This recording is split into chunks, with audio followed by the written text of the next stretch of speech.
Hello বন্ধুরা, তোমরা সবাই কেমন আছো?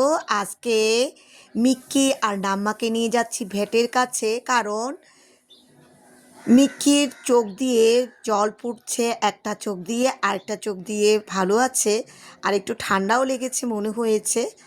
আর নাম্মাকে নিয়ে যাচ্ছি ভ্যাকসিন দিতে। তো দুজনকে দেখো ব্যাগের মধ্যে ভরলাম, দুজন চুপচাপ বসে আছে। আর এটা হচ্ছে ভেটের ডাক্তার, ওনার কাছে নিয়ে গেলাম, সব ডেসক্রিপশন বললাম ওদের কি অবস্থা। তো ডাক্তার দেখলো, দেখো ভালো করে ওকে পরীক্ষা করছে। তো আমি বলেছিলাম একটা ভ্যাকসিন দেওয়ার জন্য, বাট উনি কতগুলো চোখের জন্য ওষুধ লিখে দিল, যেহেতু ওর ইনফেকশন হয়েছে, বলেছে আগে ইনফেকশনের ওষুধগুলো খাওয়ান, 10 দিন পরে আবার নিয়ে যেতে বলেছে ভ্যাকসিন দেওয়ার জন্য। আর নাম্মাকে দেখো যখন ভ্যাকসিন দিচ্ছে ও কেমন করে করুণভাবে ডাকছে।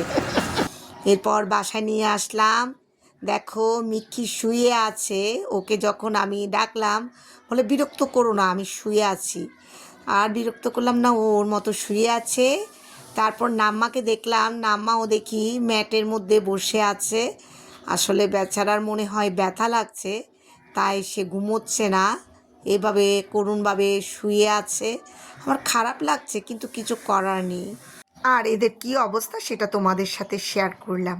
আজকের জন্য টাটা।